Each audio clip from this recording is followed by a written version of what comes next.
David et Sarah sont mariés depuis de nombreuses années, mais ils ont des difficultés à avoir des enfants.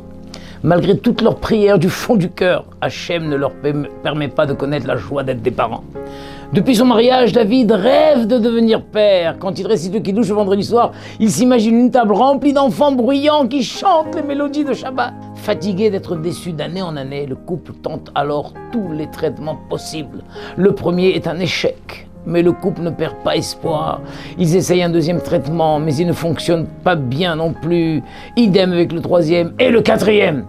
Un soir, David dit à Sarah, « Ma chérie, j'ai réfléchi et je me suis dit qu'Hachem veut peut-être que nous ayons des enfants autrement. Peut-être qu'on devrait en adopter un, qu'en penses-tu » Les yeux de Sarah commencent alors à se remplir de larmes. Elle ne sait pas quoi répondre. D'un côté, elle ne veut pas renoncer à avoir son propre enfant, mais d'un autre côté, elle ne veut pas non plus décevoir son mari. Après une longue réflexion, Sarah finit par admettre que l'adoption est peut-être la seule solution. Elle demande juste à son mari de lui laisser un peu de temps pour s'habituer à cette idée. Quelques heures plus tard, seulement, Sarah tombe sur un article de journal et dit à David « Tu as lu ça ? En Chine, des milliers de bébés filles sont abandonnés juste parce que les parents voulaient avoir un garçon. » David n'en revient pas et répond « Quelle horreur ! Les gens devraient se rendre massivement en Chine pour tenter de les adopter. » David regarde ensuite Sarah comme pour lui faire comprendre que ce n'est pas un hasard si elle a lu cet article. Finalement, après une longue discussion, elle accepte difficilement d'adopter l'une de ses petites filles chinoises et de la convertir au judaïsme. Dès le lendemain, le couple remplit les documents pour commencer les formalités d'adoption. Mais malgré tout, Sarah n'arrive pas à renoncer à l'idée d'avoir son propre enfant. Et elle décide de poursuivre les traitements en parallèle. Au bout du 5e traitement, contre toute attente, le couple reçoit une nouvelle bouleversante. Sarah est enceinte de jumelles. La joie du couple ne connaît alors aucune limite. Après tant d'années de souffrance, ils allaient enfin pouvoir accueillir non pas un bébé, mais 2. Quel bonheur! David commence à chercher des prénoms de filles juives, tandis que Sarah feuillette les magazines pour futures mamans. Mais malgré son enthousiasme, Sarah commence à douter. Pouvait-elle gérer des jumelles et un bébé adopté en même temps ? Elle était déjà assez anxieuse pour la naissance de jumelles. Elle voulait être la meilleure mère possible pour ses enfants.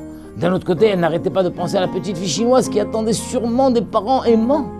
Sarah fait part de ses doutes à David. Il hésite, mais il finit par reconnaître que gérer 3 bébés à la fois serait trop compliqué.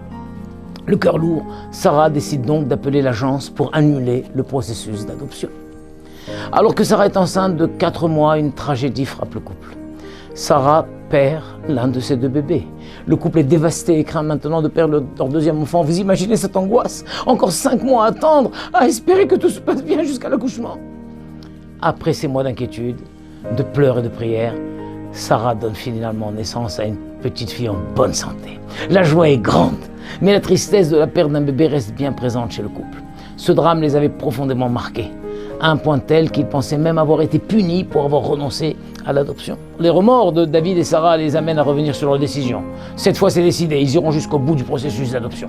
Ils rappellent l'agence, terminent de remplir les formulaires et passent une visite médicale pour prouver qu'ils sont tous les 2 physiquement aptes à être de bons parents. Le rendez-vous médical de Sarah se passe bien, mais celui de David n'est pas concluant. Le docteur lui dit « J'ai remarqué quelque chose sur les radios. Je dois vous faire des examens supplémentaires. » Aucun médecin ne faisait passer d'autres tests à ses patients pour une simple adoption, sauf celui-là qui était vieux jeu et porté sur les détails.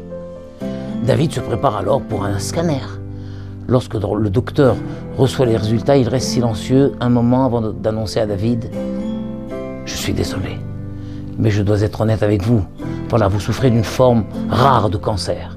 Une tumeur se développe rapidement dans votre poitrine.